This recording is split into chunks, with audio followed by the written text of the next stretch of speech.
Monthly doors, please.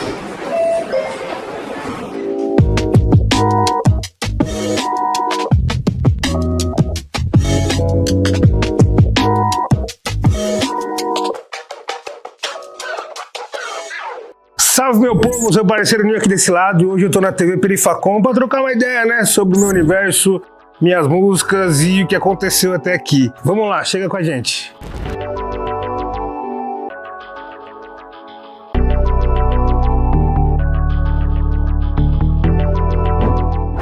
Cara, eu como artista, a princípio, eu me vejo muito como um alquimista também, sabe?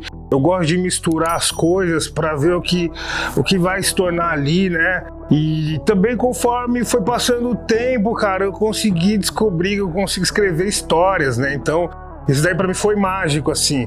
E a mensagem que eu quis passar através de todo esse trabalho até agora é muito focada na nova geração, sabe? A próxima geração que for vir, eu quero que eles continuem acreditando mais neles e testando novas coisas, sabe? Aprendendo novos ofícios, trazendo novos conhecimentos, misturando coisas que eles gostam com coisas que eles vão trabalhar futuramente. Então a grande mensagem é essa, para continuar a ter novos sonhadores, né, mano?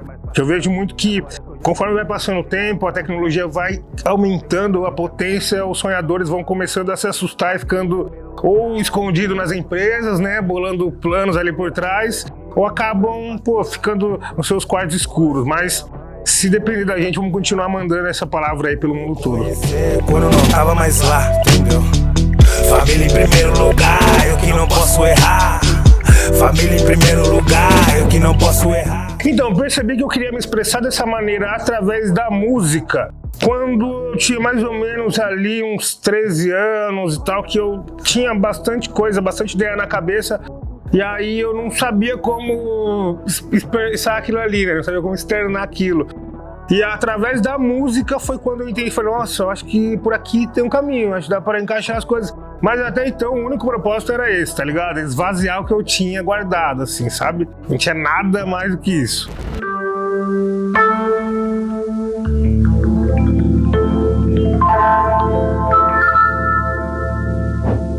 Cara, as minhas maiores inspirações para dar esse passo na carreira da música, assim, para olhar e falar, olha, eu tô vendo ali essas pessoas fazendo, eu também consigo, foram os rappers do Brasil mesmo. Por exemplo, Racionais era uma parada, quando a gente vê, a gente já, eu quero fazer isso também, eu quero contar a história como eles contam, sabe? Aí depois na minha geração veio aparecendo Emicida, né, que tinha uma linguagem mais ali abrangente, uma linguagem que estava mais próxima do que eu estava vivendo na época. Aí também tinha a Cone Crew, que era uma outra linguagem mais próxima ainda.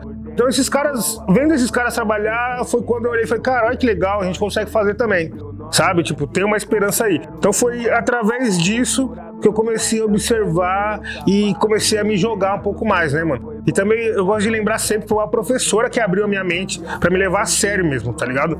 Porque a hora que ela me viu fazendo música ali de brincadeira e tal, num trabalho de escola, ela automaticamente, depois da aula, ela virou pra mim e falou, você devia dar atenção nisso daí, sabe? Você devia ir atrás disso. Aí depois que ela me falou isso, no dia seguinte, eu já tava ali, fazendo som nos bares de Jundiaí, tá ligado?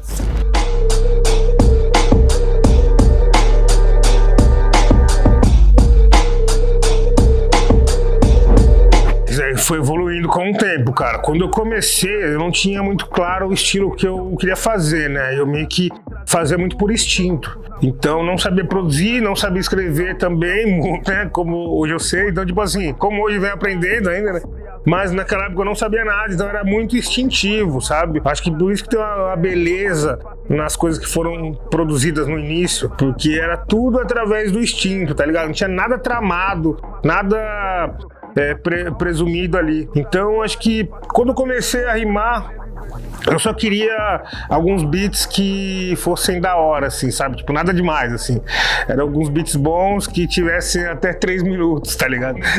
Então, assim, era essa a ideia. E aí, a partir do momento que eu fui aprendendo a fazer, fui aprendendo a produzir, aí eu consegui entender que o produtor musical, ele dita as regras, né? Ele mostra como vai ser o cenário daqui a algum tempo, né? Então, tudo que a gente ouve hoje em dia, que mudou a nossa percepção musical, foram produtores que trouxeram, né?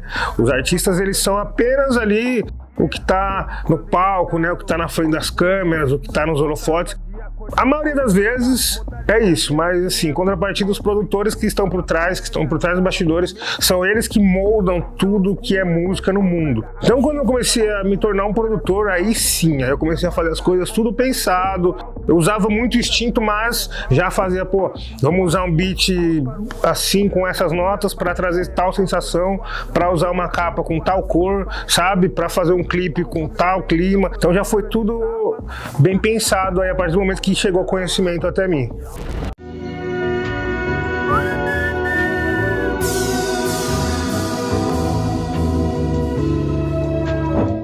Olha, cara, o Negrasha de 2016, eu acho que ali começou uma transição. Então eu tava começando a mostrar pro meu público novo, né, pro meu público antigo também, que eu estava transformando a minha arte, que a partir dali seriam novas músicas, novos ares, né, mano?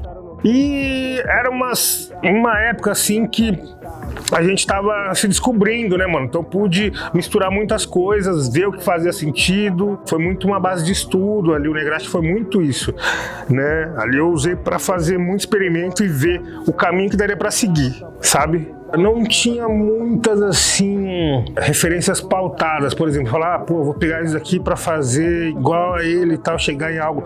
Mas eu via muita coisa boa já, desde essa época, né, mano? Então isso daí vai influenciando muito a nossa arte, sem a gente perceber. Por exemplo, um artista que eu ouvia muito nessa época era o Tony Moá. Né? Então, tipo assim, mano, tanto que eu samplei ele e tal, e a onda dele é muito impregnada nessa época também, sabe? Se você for parar pra analisar ali, tem muito da sonoridade dele ali também, sabe? Isso era 2016. É que eu levo as coisas um pouco a sério demais e odeio quando elas ficam todas iguais, escolhendo... Cara, é engraçado porque assim, né, depois que eu lancei Negrasha em 2016, no ano seguinte veio Regina, mas eu já estava fazendo Regina na época do Negrasha.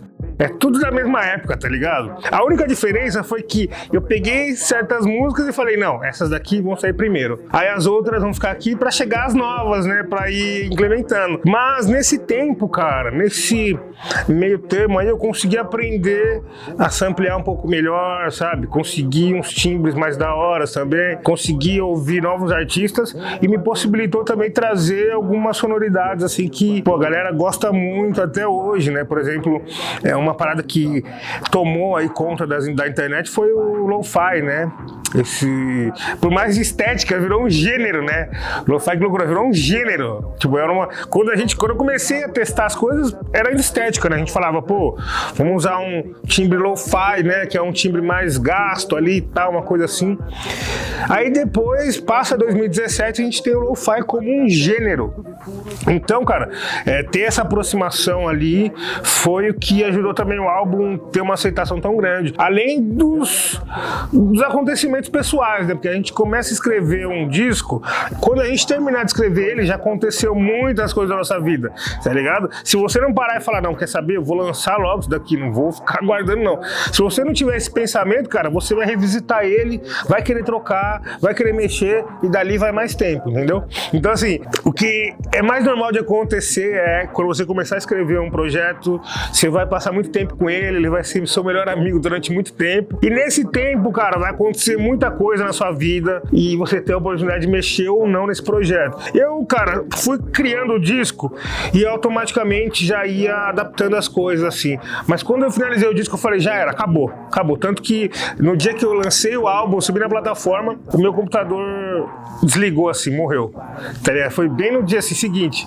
Então era um sinal já ali que tava batido o martelo.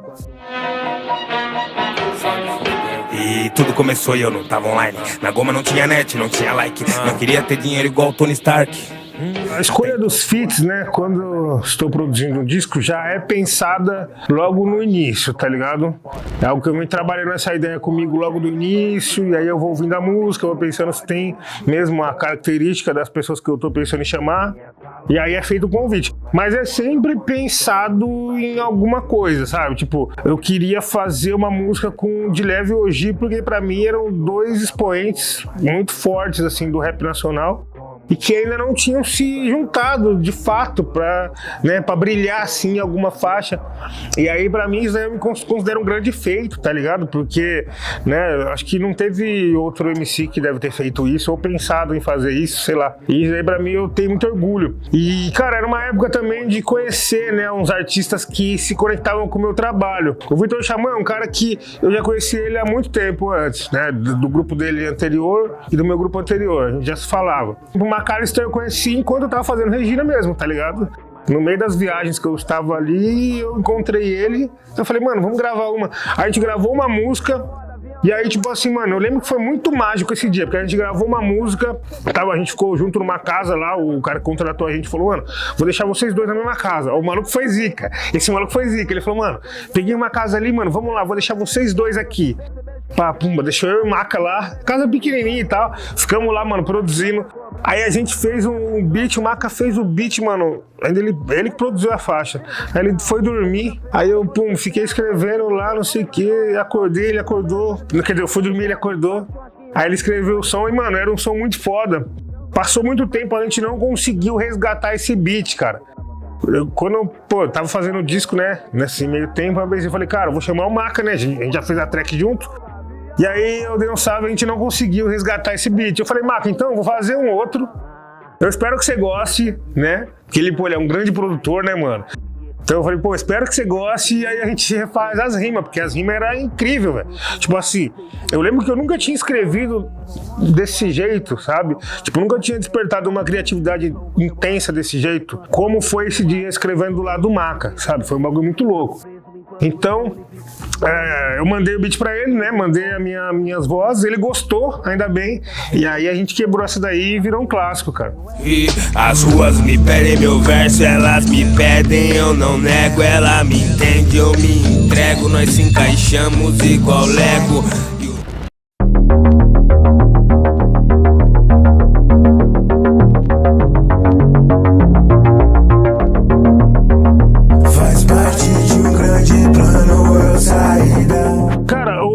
Ele já é um trabalho um pouco mais elevado, assim, ele já, tipo assim, acho que separa dos outros trampos de uma magnitude, pô, incrível, assim, porque a partir do Regina foi quando eu comecei a entender um pouco mais a minha musicalidade, comecei a estudar um pouco mais, comecei a ter contato com mais obras, enfim. Pra mim explicar o Logos, eu tenho que começar explicando o Goodsmell, que foi dali que começou, sabe? Então, tipo assim, quando eu comecei a fazer o Goodsmell, eu pensei, falei, cara, agora eu acho que eu posso anexar um bagulho que eu sempre gostei, que foi criar histórias, criar universos, criar personagens. Daí, tipo assim, vem comigo desde criança. E eu já testei uma personagem ali no Goodsmell Volume 1, que é a Lilith. Só que nessa época ela não tinha nome, ela não tinha história, ela malemar tinha um design, né? Eu só falei, mano, eu não tenho isso em mente agora, não vou conseguir pensar nisso agora. Daí eu falei, vamos fazer uma capa mais misteriosa com ela, mas já vou implementar ela já vou introduzir ela na história. E aí eu comecei a entender que, mano, a minha arte ela deveria caminhar por esse lado, que seria eu misturando o universo musical com o universo visual, né? E aí se fundiria os dois. Então, desde essa época eu comecei a pensar, falei, cara, agora eu preciso criar novas histórias, novos universos e alguns personagens ali, pra no futuro eu anexar eles todos numa história só, sabe? Tipo, aí eu posso fazer o que eu quiser. Esse foi o plano quando eu comecei a entender isso, lá no Goodsmell Volume 1. E aí eu trabalhei, vim com o Logos. Aí no Logos eu já falei, pô, é isso. Primeiro universo grande, completo, vamos testar, bora. Vamos criar um personagem assim, a história acontece aonde? A história acontece numa loja de brinquedo e tal, e aí tem um protagonista. E aí, pô, qual que são as opções? A opção era loja de brinquedo, eu ainda passei pro Loud, né? Loud Wagner, ele que fez o design. Eu passei pra ele, mano, é loja de brinquedo, fundo do mar ou medieval? Era algum desses três, tá ligado? Eu falei, mano, fundo do mar ia ser incrível. Aí você ia a história no fundo do mar. Mas aí a gente falou, não, beleza, loja de brinquedo, acho que tem tudo a ver com a sonoridade. E aí casou, fez esse match aí, deu tudo certo. Aí a gente começou a trabalhar a linguagem de cores, né? Tipo, como o Loud ele já era um cara que trabalhava na Turma da Mônica durante muito tempo, ele entendia muito sobre construção de personagem, né? E eu fui passando por ele, falei, mano, então, eu quero meu personagem ser assim, assim, assim, assim. Aí ele foi dando os toques dele também. E, cara, esse personagem é o Neo, né? Mas só que numa forma brinquedo. Eu ainda tô pensando como eu vou continuar a trabalhar ele, assim, porque eu não gosto da ideia de ter um protagonista, eu, assim, ser protagonista, tá ligado? Não gosto muito dessa ideia. Mas ele foi a abertura, né, desse universo amplo de começar a testar mesmo personagem. Então, se você for lá entrar no YouTube e ver o Logos, em cada faixa tem alguma historinha, uma mini historinha sendo contada. Tem outros personagenzinhos que são apresentados ali também, sabe, no background, mas ainda sem aprofundar tanto neles, né? E isso foi só material de estudo, tá ligado, mano? Foi só material de estudo pra me chegar aos dias atuais. Mas as referências que tem ali dentro, então ali já começa a implementar o house na minha música, começa a vir também alguns elementos mais eletrônicos, tá ligado?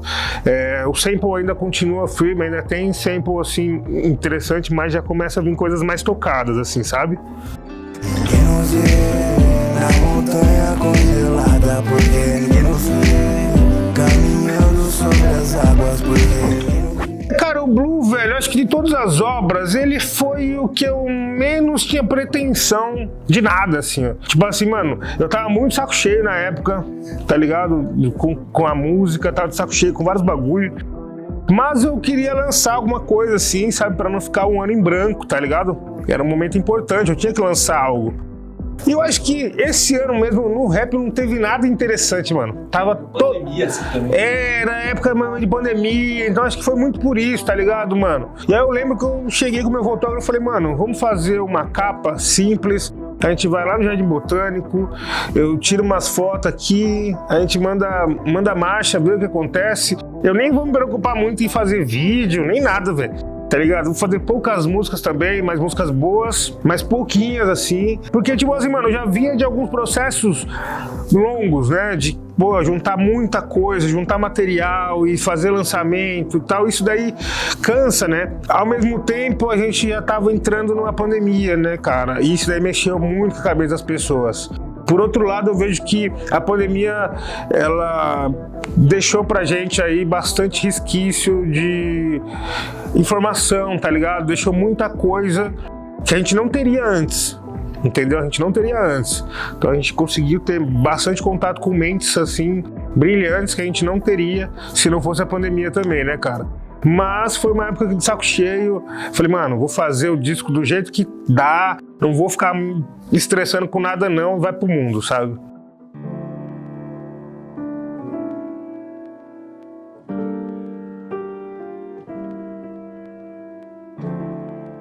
O Resgate do Maestro ali foi assim...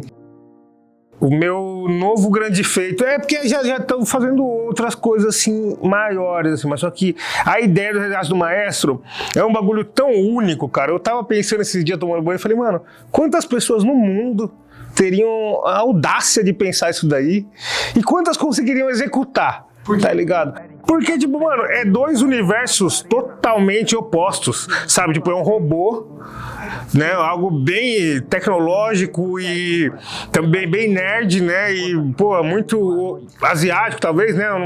Uma ideia asiática que é um robô colorido e tal, já chega a ser um bagulho mais voltado pro anime, dentro de uma favela, que é a realidade bem estampada ali, né? Então é uma coisa utópica dentro da realidade estampada, tá ligado, mano? Por isso que é algo muito ousado. Pra fazer isso daí dar certo foi muito difícil, mas assim, a gente pensou em tudo, desde a cor dele, das formas dele, né? Tô com material que vai mostrar muito sobre a criação do álbum, né? Desde a identidade visual até as músicas e tal. Acho que é a primeira vez que eu consegui registrar tanta coisa, né? Tem 1 hora e pouco de vídeo, vai sair. E, cara, o Maestro ele foi uma referência de coisas que eu gostei muito na minha infância. Por exemplo, Medabots, tá ligado? Medabots era um anime que a gente assistia muito e hoje em dia os pessoal esqueceu, tá ligado? Mataram o Medabots, mano. Tipo assim, você pode ver que o Maestro tem umas deformações aqui assim na cara, né? Tipo, como se fosse um pouco da máscara do MF Doom, tem um pouco do Metabee ali também na cara dele, no queixo, tá ligado? A ideia de ter um robô dentro dentro da favela foi justamente para começar uma nova história de uma maneira intrigante, tá ligado? Pra todo mundo falar, mas mano, o que isso aí tem a ver, cara? O que isso tem a ver? Chega o momento que eu decido que agora eu vou anexar todos os personagens em um universo só, né? Pra eles começarem a contar a história das suas relações. E o Resgate do Maestro foi aonde me proporcionou ter essa abertura, tá ligado? Porque a hora que a gente faz o disco, a gente faz a capa, a gente monta os cenários, né? A gente começa a perceber que ali tem um mundo novo que dá pra explorar, cara. Pô, estávamos ali horas e horas, madrugadas e madrugadas, trabalhando na identidade visual, criando cenário. Eu lembro que a gente criou pela Unreal. E aí era igual um jogo, cara. A gente tava criando um jogo ali, tá ligado? E eu lembro da câmera, ela viajando pela floresta, né? Que você vai passando com a câmera pela floresta. A gente escolhendo alguns lugares pra colocar o maestro. A gente fala, mano, vamos colocar ele na praia agora. Agora a gente coloca ele voando. Agora a gente coloca na cidade. Então foi muito divertido também, sabe? Acho que foi a vez que eu mais me diverti criando um projeto meu, assim. Pô, ele não deu nada errado, a gente conseguiu fazer tudo, deu pra analisar os pontos. Eu lembro que o maestro, ele tinha muita peça pontuda, né? Aí eu falei, mano, a gente tem que limar um pouco isso, deixar ele um pouco mais familiar, né? Então a gente foi buscar o quê? Ideias lá no Big Hero. Então, assim, a gente começou a resgatar algumas coisas que não ia estar tão na frente, assim, tão na cara, né? Por mais que tenham esse lance de Mecha, né? De Gundam também, mas a gente quis trazer algo palpável que não estava tão óbvio também para utilizar como referência.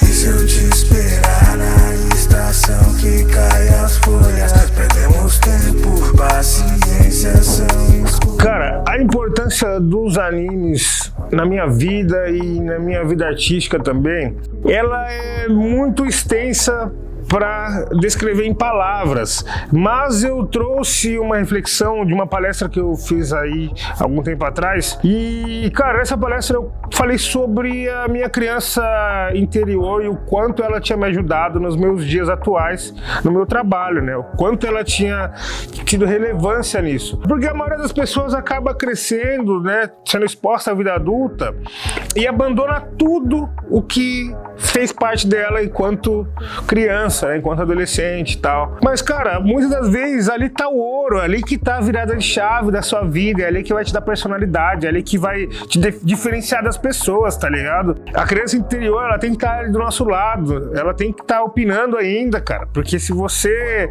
abandona ela, já era, se aí não sonha mais, aí a vida vira uma roda de esquilo, tá ligado? Você fica ali só girando só e não vai a lugar nenhum. Esse lance de você acreditar no sonho, tá ligado? De você perseverar em algo invisível também vem muito dessa época, tá ligado? É uma época que a gente não tinha tanta preocupação, então a gente era mais apto a ter sonhos, né? Serve muito pra colocar o nosso pé no chão também, pra lembrar de onde a gente veio, tá ligado, mano?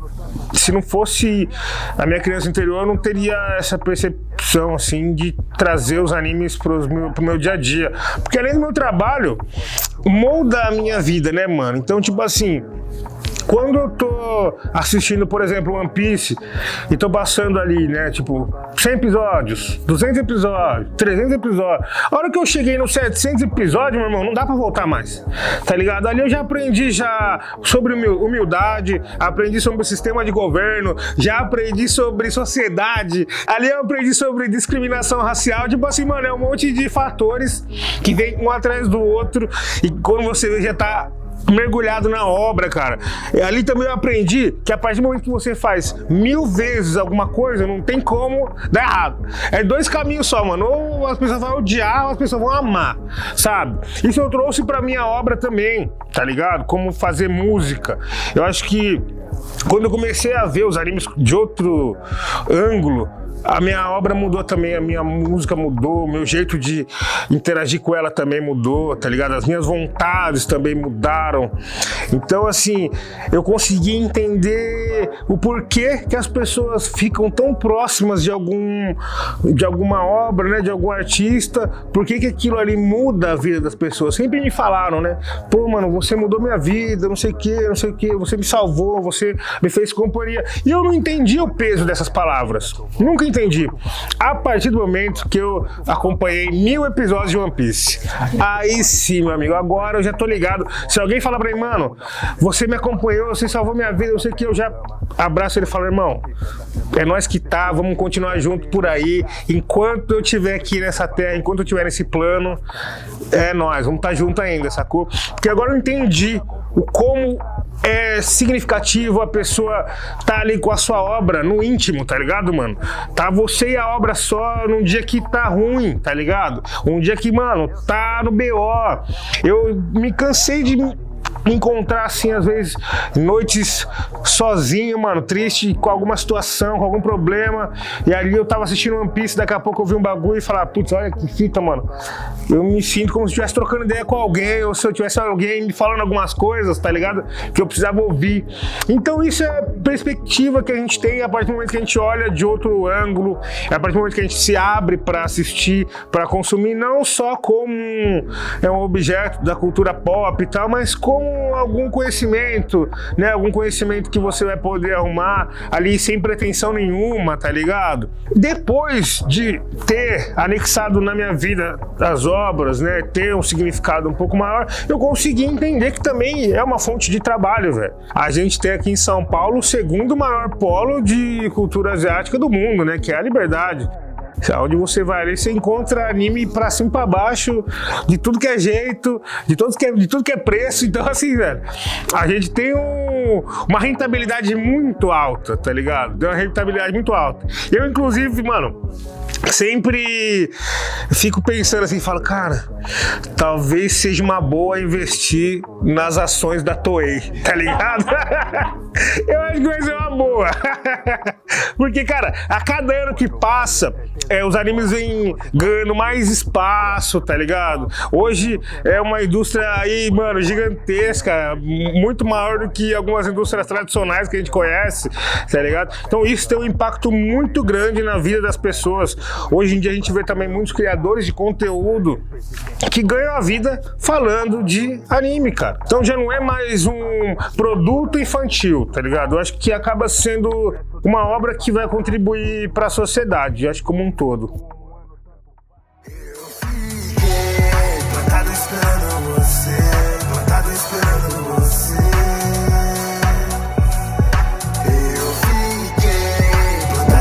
Nossa senhora, mano, vou te falar, minha criança interior, velho, tem dia que eu acho que ele nem quer levantar da cama assim, sabe? Tipo, mano, tá feliz demais, mano. Ele tá feliz demais, por quê?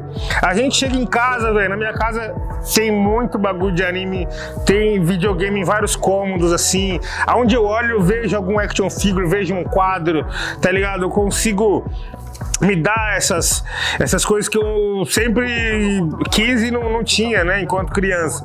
Mas trazendo a minha criança junto comigo, ela consegue aproveitar tudo isso. Pô, saiu Dragon Ball Daima, é um bagulho que assim, desde criança, a minha pira é ver, né, o Goku criança lutando, né, a gente via no GT ali, mas a gente teve um contato muito pequeno.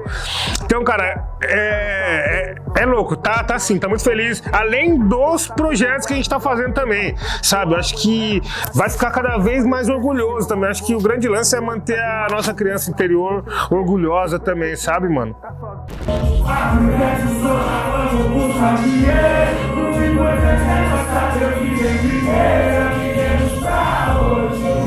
É o que temos pra hoje. Se inscreva no canal para você ficar de olho nas novidades aqui e dá uma olhada aí no YouTube, bota a Nil aí. Um dia que você quiser ouvir uma boa música, tá à toa, bota aí, demorou? É nóis. Ó, fica de olho também que temos algumas novidades até encerrar o ano e ano que vem voltaremos novamente aí. Aquele abraço.